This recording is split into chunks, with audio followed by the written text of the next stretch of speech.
me as president or without me as president, the new leadership definitely is going to carry on with the Galamsey fight. First female president of UTAG, Professor Vera Oge-Fiado, promised to sustain the momentum. One of the key elements would be, first and foremost, to work to repeal the LI 2462 that actually gives permission to mine in forest reserves, and that, I believe, is the first step. The next one will be to ensure that we have more sustainable mining practices. There are places where they mine, but the mercury and the heavy metals need to give way to something that is more sustainable. It doesn't make economic sense to make a few thousands or even millions of dollars or Ghana cedis today and pay back with hundreds and millions in terms of health, degraded land, etc. So I'm hoping that together as a body we'll work with all relevant stakeholders to put the right things in place for Ghana. The UTAG Congress is discussing, among other pressing national issues, whether to declare another strike in solidarity with the prevailing illegal mining menace. When we take a decision as UTAG, we take it as a body. And so it's what the people mandate that we do. So once we go back to our table and we deliberate and we look at what government may have attempted to do so far, if we believe it's sufficient and it's showing good faith, the group may consider. But if it doesn't show, then I believe that will be the next. So yes, we are going to deliberate and come up with a decision that works for the union. So I represent the union, not necessarily my personal interest. And so we will have a meeting and the agenda will be determined as to what we can discuss. Once we do that, we will inform the relevant stakeholders so they carry out our message. As the debate intensifies, UTAG's stance is expected to add weight to the national discourse on Galamsey. With its influence in academia and policy advocacy, the association's resolve could be a turning point in mobilizing broader action to safeguard Ghana's environment for future generations. Stanley Niblew, TV3 News, Peduase. And on the back of the incessant pressure on government from a number of civil society organizations asking for the declaration of a state of emergency or at least some concrete action be taken regarding fighting illegal mining, the government has responded. President of the Republic, John Dramani Mahama, has in a letter through the presidential secretary, that is Callistus Mahama, has invited over 50 different private institutions and CSOs to come for a meeting with the president. So that's what's on your screen. It says, on the instructions of His Excellency President Mahama, I am pleased to invite you to participate in a CSO engagement on illegal mining. And this is expected to happen on the 3rd at 12 o'clock, 3rd October, that is, 12 o'clock at the Jubilee House. And the key engagement aims to provide a platform for frank and constructive dialogue between the government and civil society on the menace of illegal mining with a view of harnessing collective expertise, perspectives and solutions to address this national challenge. And please accept the President's assurance. And that, now let's take you through the list of invited institutions. We have the Catholic Bishops' Conference, Christian Council, Office of the Chief Imam, Arocha Ghana, Ghana Muslim Mission. It goes on to also invite Imani Africa. You tell that they are also one of the key voices advocating for the declaration of a state of emergency. The Responsible Cooperative Mining and Skill Development Program, Institute for Democratic Governance, Ghana Coalition Against Galamsey, and the list goes on and on and on. Star Ghana Foundation, Eco-Conscious Citizens, that's Awula Sewa and her team. Consistently here at Media General, we've been talking to some of these key individuals, so it is good to see them as part of the invited guests to engage the president to find a collective solution to the Galamsey menace. So that particular phraseology of declaring a state of emergency probably would get some clear definition when this team meets the president on Friday. We'll update you on that. In more news tonight, a private citizen has petitioned the Criminal Investigations Department to probe Supreme Court Justice Yoni Kulendi and his cousin Richard Jatba over alleged efforts to allegedly interfere with the prosecution of a high-profile trial According to the petition seen by this newsroom, the petition lodged by Daniel Mafufuriata concerns the trial of the Republic versus Cassel Atoforsen, two others, which began in January 2023. According to the petition, the alleged interference began on the day the accused were first arraigned, that 18th January 2023. The petitioner alleges Jatba sought the help of his cousin, Justice Yoni Kulendi, to obtain assistance from then Attorney General Godfred Yeboah-Adame to secure Jatba's release despite not having satisfied the conditions of bail. The petition further alleges Justice Kulendi interfered with the release of Richard Jatba.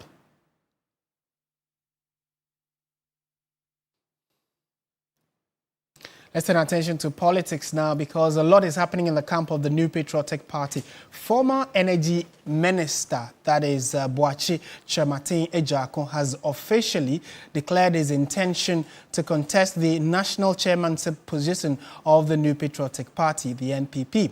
In a statement titled "A Call to Duty," the former minister said that following extensive consultations with those whose live or who live Following close consultations with those whose lives will be affected by my decision, he has decided to put himself up for election. He said he has also listened to the masses of the party, including the rank and file, and come to the conclusion that he is duty-bound to contest the national chairmanship position of the party when nominations are opened. The party is expected to elect a flag bearer to lead the party into the 2028 elections on 31st of January 2026. Well, there's good news for prisoners, as government has announced an upward adjustment in the daily feeding allowance for inmates, raising it from 1 cedi 80 pesos to 5 cedis per prisoner. The Interior Ministry explains the increment is aimed at improving nutrition and easing pressure on the Ghana Prison Service, which has long struggled with inadequate funding for meals. 80 pesos daily feeding allowance for inmates, unchanged since 2010, has long been criticized as woefully inadequate for providing 3 meals a day to prisoners. After years of public outcry and internal complaints, a 10 million cedi budgetary allocation is now expected to be released to cover the last quarter of the year. This follows presidential approval for an increase in the daily allowance from 1 cedi 80 pesos to 5 cedis, a move widely seen as long overdue. We proposed 10 Ghana cedis and were granted 5. And after the consultations, President actually instructed that the amount should be increased to 5 cedis. And that's an amount of 10 million, which was supposed to cover the last quarter of the year, was to be released. But it is yet to be released, even though the approval has been. We know that the 5 cedis is not adequate, but looking at where we are taking it from, 1 cedi 80% to 5 cedis would be a good start. Hoping that will build on it. Interior Minister Mohammed Muntaka Mubarak, responding to revelations that over 600 firearms are being unlawfully held by civilians with expired licenses, said an ongoing detailed overhaul of Ghana's firearms licensing system is the best solution.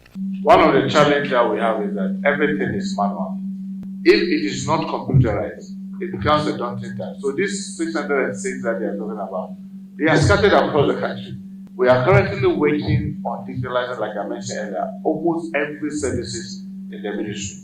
In fact, we are almost at the tail end of it. We are very hopeful by November, December, it should come on board. While addressing multiple infractions involving agencies under his ministry during his appearance before the Public Accounts Committee, the minister also pushed for legal reforms. He called for laws that will hold past public officials accountable for financial irregularities uncovered during audits. We may have to amend our laws to hold the specific persons who are there to come and answer. Why am I saying this? This is an infraction 2020-2024. Someone was sitting there and acted irresponsibly. He came to office in February, and with 3 months he was able to retrieve that money. Someone was there, he was giving the management notice showing this infraction. He sat throughout that period. He never retrieved a dime. Yet now 5 of the companies have gone defunct. and the amount of money in their name. Madam, it is better we tell the committee the truth. Those companies, that amount of money in their name cannot be retrieved because they are no longer in existence. Meanwhile, the committee has rescheduled its engagement with the Attorney General and the Food and Agriculture Ministries after both sector ministers and their deputies failed to appear before the committee. Now, some aggrieved staff of the Ghana Railway Workers Company have threatened mayhem if their grievances are not addressed after the second round of engagements with the National Labour Commission. The railway workers suspended their planned strike over 12 months' salary arrears after the Labour Commission directed them to return to the negotiation table with the appropriate authorities. Some of the embattled workers who had massed up at the premises of the National Labour Commission did not fail to register their displeasure at the leadership over their unpaid salary arrears.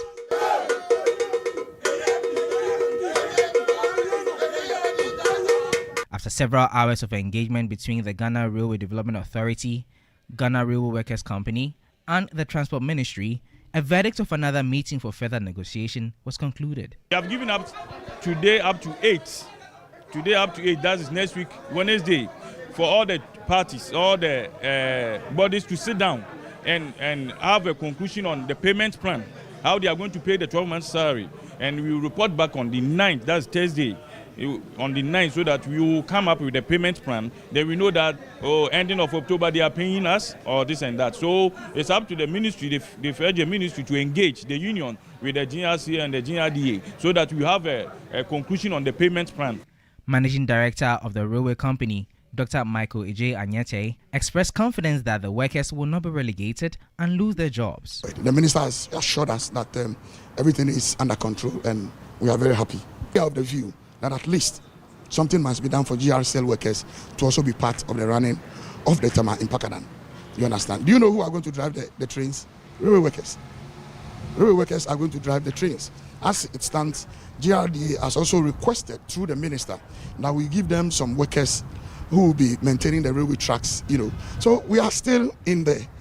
Something is being done. It's not. But some staff who remain unconvinced indicated that they will create confusion if there's no resolution at the next agenda date.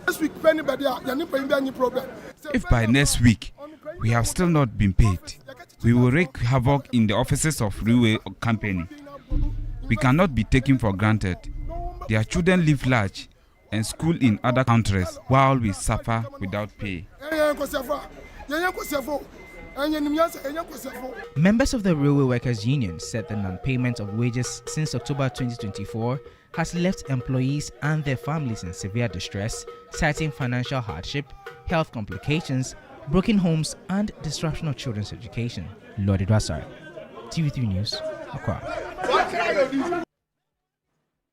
Still on the Labour front, the Education Minister Haruna Idrisu has urged a coalition of unpaid teachers who have been protesting for 13 months unpaid salaries to remain patient and await clearance from the Ministry of Finance. He acknowledged the legitimacy of their demands and assured them that he will work to ensure their salaries are paid. Noura Mohammed reports. 13 months of unpaid salaries. This is not patriotism. This is simply injustice. These were some of the phrases that could be seen on placards held by some members of the coalition of newly posted teachers who are embarking on a demonstration and convened earlier this morning at Obra Spot and marched all the way to the Jubilee House to present a petition.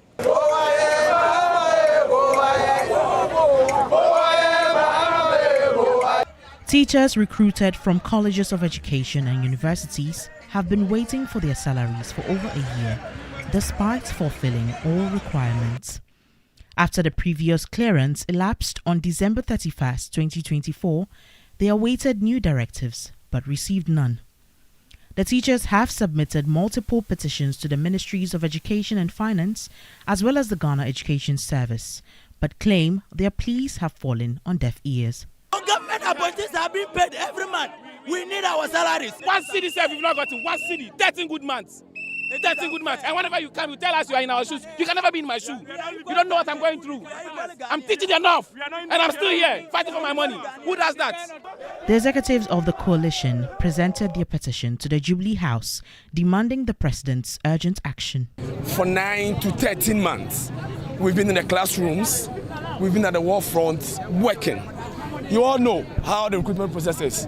When you get the appointment, no one gives you a dime. You would have to go for loans and all that. And for 13 months, without salaries, it's not been easy. We presented a petition expecting that it will get to His Excellency for action to be taken. For a good 2 weeks, we have not heard anything. Once you have brought this here, I will definitely take it in there. No, it will not be under my desk. It will be looked at as to why the delay has occurred. I have no idea. Whether it's October or November, this will be treated urgently because we don't want to see our teachers on the street, because we need you in the classroom to teach our kids. Proceeding to the Finance Ministry and the Education Ministry, they made a final stop to the Independence Square, where the Education Minister, Haruna Idrisu, engaged them. The matter which requires urgent solution is 6,700 whose process started. Subsequent to Ministry of Finance issued clearance for your recruitment to the Ministry of Education. That process only lapsed in December 2024. You will receive deservedly even for the period that you are so complaining about. You'll be compensated for it. Still on education, it's a new academic year for senior high school students, and parents are determined to get their wards the best possible start in school. Judith Brown visited the Makola market where shopping has already begun in earnest. The chaos is palpable here at Makola Market, faces etched with worry and determination as parents scramble to prepare their wards for senior high school. I visited one of the biggest stationery shops, choked with parents and wards navigating through the crowd. Some parents seem overwhelmed by the length of the prospectus. Definitely, it's very tough for us. Definitely tough for me because this is the first time for me. And though I also went there before, but those days it was not like this. I don't think my parents suffered like this. I'm suffering today. So definitely, I may say it's very tough for me these days. Yeah, going around, buy this one, buy that one, buy this one, buy that one. The tall list as you can see. Yeah, so it's very difficult for us these days. I know people are complaining. I saw it first, I complained a lot. I called even the headmistress, they say, yeah, it's compulsory to bring all those things. Others, however, appear unfazed, calmly browsing through shops, confident in their ability to manage. Oh, normal and not so too much. It's normal. It's not too much. For my first child, I bought even more things. They've removed a lot from the list, including brooms and buckets. So it's normal. This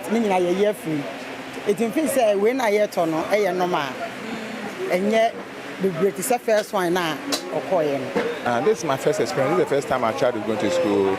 Per the prospectus I'm having, I think it's okay.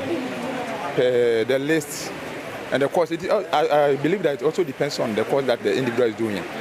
But with STEM, that's something STEM Academy, their prospectus, everything is cool. The market is bustling, with vendors doing their best to meet the demand, while parents are looking for the best deals on school essentials. Sales are okay, but not as good as previous years. People are still coming, so it's a bit slow. As the new academic year approaches, the question on everyone's mind is, will they get everything they need? Well, the scramble for SHS essentials is on, and parents are clearly leaving no stone unturned. Judith Brown, TV3 News, Accra. Now, Tuesday and Friday school activities at Tuanikope Basic School, located on one of the Ada East Islands, have been restored after teachers of the school were provided with an official boat, outboard motors and life jackets. Joseph Armstrong Gold Alodbe was in the island community months after our initial reports. On July 5, 2024, TV3 reported on the plight of island schools in the Ada East district, where Tuanikope DA Basic School kids could not hold classes on Tuesdays and Fridays. The challenge stemmed from the lack of boats and outboard motors to transport teachers from the mainland to the island, especially on market days. Pupils told TV3 the situation was affecting their academic work, but a follow-up visit to the school on Tuesday, September 30, revealed a turnaround. Teachers now have access to an official outboard boats and life jackets, ensuring consistent teaching days. We can today say we have our own boat, our new machine, that's the outboard motor, brand new. What you people came to do about 2 years ago. A year ago. I think a year or 2 years ago. It yielded a positive result. The last time you came, they told me my life jacket wasn't a proper one, but today I have a good life jacket. We are currently on our way to Tuanikope, an island school where until last year they did not have a boat. And this time around, we are fortunate they've been given a boat and an outboard motor, making commuting to school very easy for them. The headmaster of the Tuanikope Basic School, Abayate, expressed gratitude to TV3 and stakeholders for the intervention. It's not like we choose that we won't go to school Fridays and Tuesdays. But today, as you can see, if not because we have our own boat and we have to fall on the commercial boat, there's no way we can make it.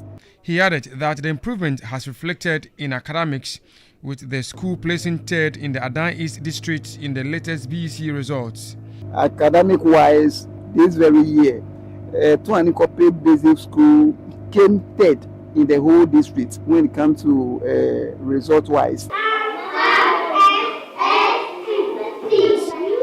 During TV3's visit, pupils were already in class. Some of them confirmed that their teachers' presence has since been regular. Now you people has given both to our teachers. Now they are coming school Tuesday and Friday. Now it's good. The Human Resource Manager of the Ada East Education Directorate, Neokai, also commended its support. Through your reportage, we got help. A mining firm came in and they donated a boat with outboard motor to the school. The canoe has been in existence and is in use. So if you go to the school Monday to Friday, we see teachers in the school.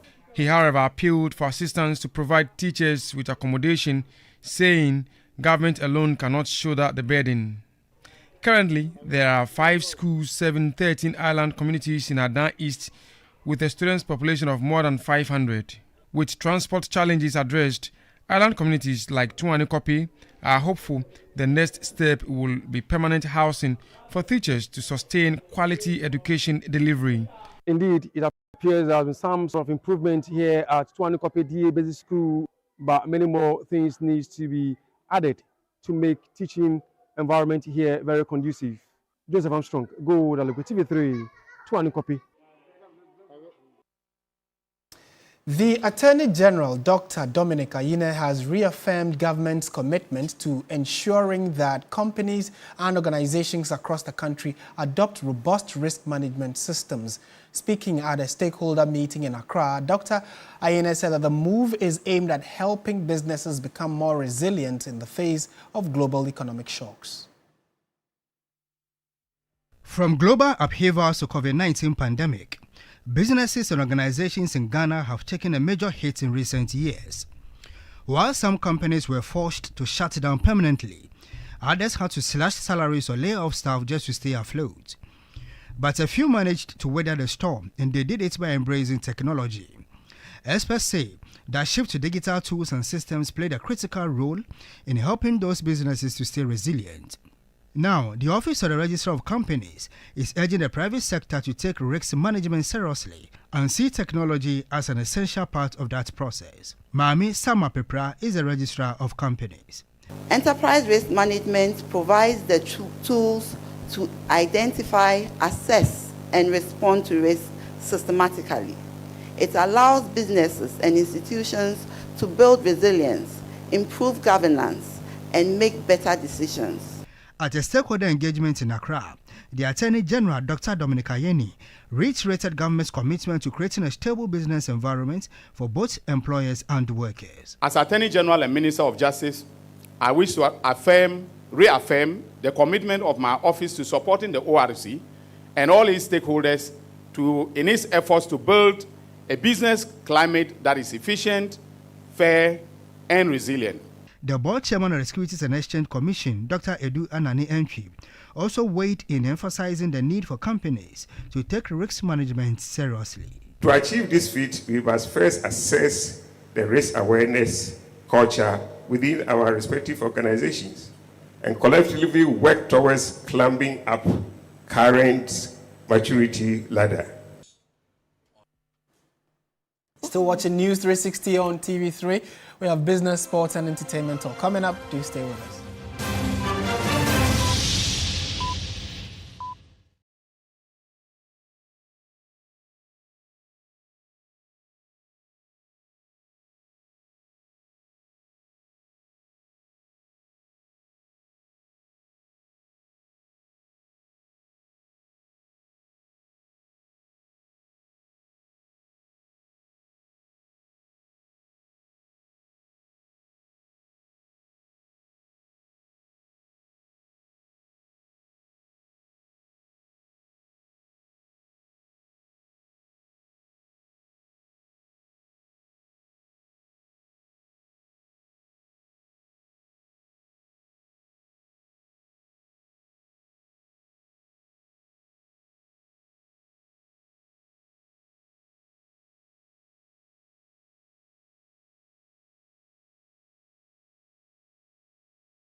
I am Michael Obodu.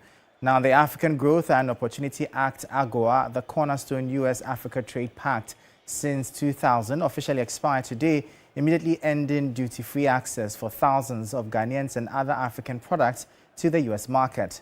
The lapse leaves thousands of workers in limbo and subjects exporters to heavy new tariffs, threatening the survival of key manufacturing and agricultural sectors. AGOA granted eligible sub-Saharan African countries, including Ghana, preferential access to the U.S. for 25 years, a window designed to spur industrialization and create jobs. Its termination means Ghanaian goods will now be subjected to compound tariffs, eliminating the competitive margin that kept them viable against rivals from other parts of the world. The Executive Secretary to the Importers and Exporters Association of Ghana, Samson Asaki Awingobet, has expressed concerns over looming export disruptions and potential loss of competitiveness. His warning comes as Ghana's AGOA-related exports to the U.S. showed a steep 45% decline in the first months of 2025, a red flag that signaled severe vulnerability even before the official lapse. One will have to pay that 15% tariff, which is going to be a disincentive, it's going to be a challenge, which is going to be a cost to us, and which can lead up to reduction of investment. And then we want to use this opportunity to appeal to the President and the government that is to take a pragmatic steps to address this situation before it gets out of hand. I'm afraid for those people whose goods are on the way. If the goods arrive tomorrow, will the American accept it because it has only left our shores? A financial economist, Dr. Eric Boachi Yadom, has called on government and local exporters to aggressively pursue alternative global market destinations beyond the United States. Ghana needs to find alternative markets to strengthen our export there rather than overly concentrating on USA. It comes with opportunities and challenges. The opportunities is the fact that we need to look at other markets, and highly concentrating one market like the US market will always put us at the wrong side. There is the need for policymakers to implement a transition plan to support affected businesses and prevent widespread job losses in this new, unpredictable global trade environment. Now, the Ghana Shippers Authority says it is working to address bottlenecks caused by non-tariff barriers in order to encourage more small and medium-sized enterprises, SMEs, to enter the export sector across the sub-region. SMEs in Ghana face a range of non-tariff barriers that limit them, their competitiveness, amongst them burdensome customs procedures, costly conformity assessment, and unclear rules of origin. According to the International Trade Center, nearly half of Ghanaian exporters report challenges with non-tariff barriers. Technical measures such as fumigation requirements and certification delays are among the most frequently cited. Destination markets, particularly within ECOWAS and the European Union, often demand complex documentation and strict compliance with foreign standards. Locally, SMEs contend with high inspection fees, informal charges, and delays in securing export permits. Speaking on the sidelines of the African Startups and SMEs in Export and Trade Summit ASET 2025, Deputy CEO of the Shippers Authority, Sylvia O, reaffirmed the authority's commitment to facilitating trade across the sub-region. She urged businesses to take advantage of support centers located at key border points. We have shipper complaints and support units stationed at strategic places. We have one in Aplao, we have one at Elubo, we have one in Paga. And in transporting or sending goods across the borders, you go through some challenges. And these establishments are there to offer on-the-spot assistance to shippers who go through challenges along the corridor. And with data gaps continuing to hinder policy targeting, ASET team lead Peter Adeto is calling on government to invest in robust SME profiling to ensure the success of its accelerated export development agenda. Data is always key. For every activity and action anybody needs to take, they need to look at the data. What is the data saying? Do we have enough people in the space? Do they have the required specifications, number one? Do they have the required capacity? Because to trade internationally, number one, you need to be certified. You need to have You need to make sure that you meet global standards for the product you are selling. The Chief Executive Officer of the Ghana Association of Cooperative Credit Union Managers has called on embassies in Ghana to recognize and accept credit union statements as valid financial documents for visa applications. Speaking at the 26th Annual and Educational Conference of the Ghana Association of Cooperative Credit Union Managers, he bemoaned the constant rejection of financial statements by the embassies. Irama Smith has more. The 26th Annual and Educational Conference in Takoradi brought together managers of cooperative credit union institutions across the country to deliberate and learn innovations about their work. The Chief Executive Officer of the association, Cyprian K. Basina, who disclosed that many credit union members do not operate traditional bank accounts, was not happy that their financial statements are rejected by the embassies. He emphasized that banks alone do not determine an individual's net worth, as many people keep all their savings with credit unions. Most of our members have their savings with a credit union. They don't have it with the banks. In fact, even in other countries, credit union members don't even have bank accounts. And therefore, if you are supposed to travel, you are supposed to bring a bank statement. In those places, they don't use bank statement. They use the credit union savings as well. So that is why we are advocating that the credit union savings should be accepted. And that is why we are insisting that the credit union savings should be accepted, because in other countries like Kenya, most of the members don't even have banks. They don't have bank savings account. They have credit union savings account. And that is what we want to have also in Ghana. Most of our, and I use myself as an example, I have more money in my credit union savings account than the bank. And therefore, if you want my bank statement, it will not be a true reflection of my wealth in financial terms. Meanwhile, the national president of the association, Kennedy Yeboah, has urged operators to invest in technology to make them more competitive. We are advising our members to invest in technology by making sure that they upgrade their banking softwares, by making sure that they connect to their members through other means of connection, USSD, digital banking, and other experience, so that we can still serve our members the same way that they will come to our banking halls. But recently, a lot of members want to connect with the credit union, and it's not everybody that can come straight to the banking hall. And if you are able to serve people even to the remote locations, you need to be able to invest in technologies by upgrading our banking software, by also connecting and partnering with other institutions to be able to enhance our digital services. The Ghana Cooperative Credit Unions Association exists to promote and empower credit unions by delivering high-quality financial and non-financial services to members nationwide. We'll bring you updates now from the currency and the commodities market.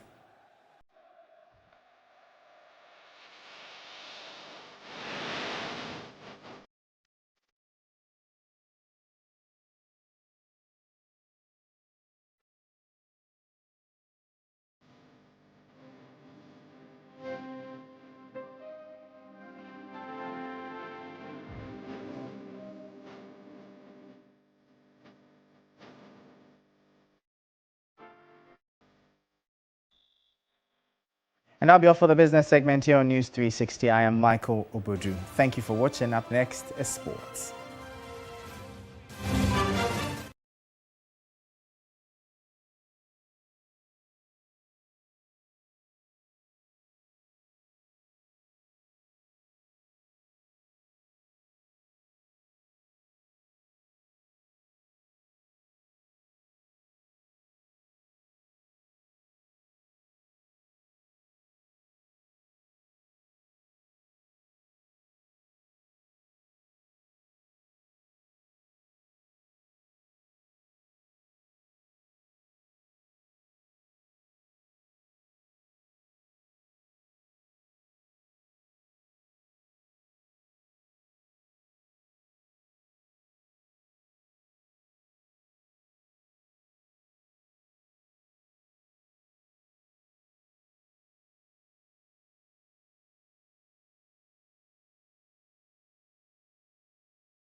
Hello, good evening and welcome to the sports segment here on News 360 with me, Oweku Ampofo. Mathematically, 4 points from 6 is all the Black Stars need in their final 2 games to make it to a 5th ever World Cup. Now, ahead of the last set of qualifiers in October, the U.S. Embassy organized an event aimed at fostering connections and making sure to close the gap between the U.S. and Ghana. My colleague, Andrew Sefa-Banfo, was there and put together this report. Of Ghana's imminent World Cup participation in the United States, Mexico and Canada, the U.S. Embassy Ghana, in collaboration with the National Sports Authority, continue to prepare for the Global Mundial. Through soccer, the National Sports Authority Director General Yampofo Ankra highlighted the importance of such an event. It's very important, and as we heard the press attaché Matthew Asada explaining, we need to do a lot of education and preparation, and he gave us hints. I'm sure a lot of people have picked some free, consultancy here. He's given us a whole range of possibilities in terms of ideas, concepts, partnerships, and collaborations. And I think it's better we start early, and the NSA has already started engaging the various diplomatic missions, the embassies and the high commissions, not even just because of the World Cup, but in relation to sports, diplomacy, and development generally,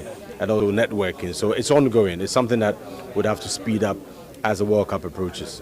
With millions of people across the globe expected to make their way to the continental showpiece, press attaché to the U.S. Embassy, Matthew Asada, highlighted the importance of abiding to the United States immigration rules. The Trump administration is very interested in ensuring that anyone that visits the United States abides by U.S. immigration law. And that's just something that, is common sense, that, each country has the ability to control who enters and stays and leaves that country. And so the United States right now, we want to ensure that we're facilitating that legitimate trade and travel, but that people are abiding by the terms of their visa. So if they're going there on a student visa, they're studying. If they're going on tourism visa, they're doing tourism. If they're going on a work visa, they're working. But again, it's really important that they abide by the terms of that visa. As the 2026 World Cup draws closer, fans are promised an unforgettable experience. Well, we'll still talk about the World Cup qualifiers because there's still more drama. As we mentioned yesterday, South Africa have been docked 3 points by FIFA after fielding an ineligible player against Lesotho in their 2026 World Cup qualifying game, an outcome which leaves Bafana Bafana second in Group C on 14 points. However, we went to South Africa to gauge the feeling in the country, and they do believe that they're still in pole position to qualify for the World Cup. There's more details in the following report. South Africans have been left frustrated after the country was sanctioned for fielding Teboho Mokoena in the 2026 World Cup qualifier against Lesotho in March 2025. The FIFA Disciplinary Committee declared the match in question to have been forfeited by the representative team of South Africa by a scoreline of 3-0. As a result, Bafana Bafana have dropped to second in Group C and are now in danger of missing out on automatic qualification to the Mundial. However, South African-based journalist Lawrence Kula is still confident the fixtures play into their hands. The coach would still be annoyed but confident that they can get this over the line, also given the fact that Benin need to play Nigeria, so they kind of could cancel each other out there. It's just about South Africa winning Zimbabwe in Durban. It's a game that was also a bit controversial because they took the game to Botswana when they played all their qualifiers in South Africa. Group C has opened up with just 3 points separating the first 4 sides with just 2 games to go. Football administrator Adedeji Adegbenro refused to buy into the hopes of Nigeria sneaking in and still believes South Africa have their destiny in their hands. Well, the sanctions melted out to the South African Football Association for fielding an ineligible player against Lesotho is sort of a welcome relief. If you look at it from the Nigeria perspective, it sort of gives a glimmer of hope, but I still think that South Africa will still qualify for the World Cup. Remember, they have 2 games left against Rwanda and against Zimbabwe. Both games are home, even though the game against Zimbabwe is technically an away game, but that game will be played in South Africa. The final two fixtures of the 2026 World Cup qualifiers will be played between October 8th and October 14th. Well, before we go, let's get the latest update from match day 2 in the UEFA Champions League. And the matches are still ongoing, and some results have changed. On the slide just about now, Inter Milan leading there by 2-0. Chelsea also leading by 1-0 thanks to an own goal from Ricardo Royce. And then there's also Atletico Madrid, who have increased their lead to 3 against Frankfurt. Marseille also lead Ajax by 3-0. Galatasaray, thanks to a penalty from Victor Osimhen, lead and slots Liverpool. Earlier, Real Madrid were in action as they beat Kairat Almaty from Kazakhstan by 5-0. And Atalanta also coming from a goal down to beat Club Brugge by 2-1. Or you can get some more of these games on our social media handles at 3sports GH. My name is Oreku Ampofo. Up next on the bulletin is entertainment.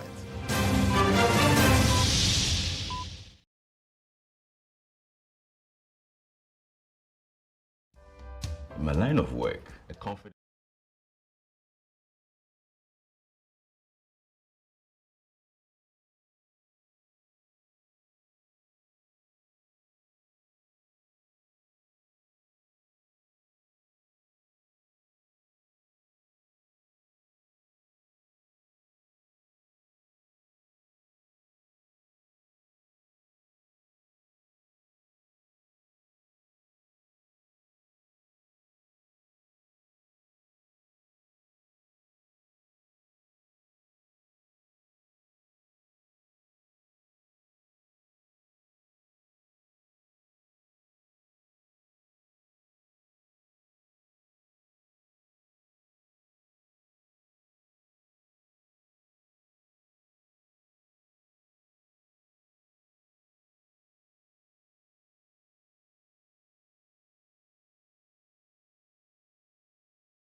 Coming up, some entertainment tidbits.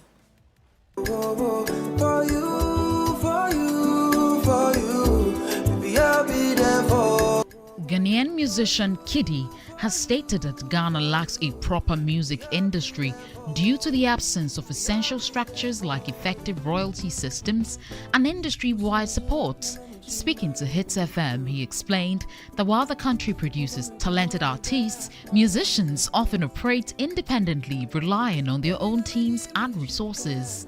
Kitty stressed that even top acts like Sarkodie and Stoneboy face similar challenges as the current system does not provide the necessary infrastructure to support sustainable growth or global success. Medical has officially revealed the track list for his highly anticipated album Disturbation 2, set for release on October 10, 2025. The 18-track album features an impressive lineup of collaborators including Shatta Wale, Sarkodie, Olive the Boy, Lalid, and Beats Trap. Production is handled by top-tier producers such as A-Town TSB and Beats Vampire. And that's how we bring the bulletin to an end. But at 9 p.m., we're going to be having Beatrice Edu and her team. We'll be bringing you Agenda. Coincidentally, Agenda is 1 year old today, from the 30th of September 2024, 30th September 2025.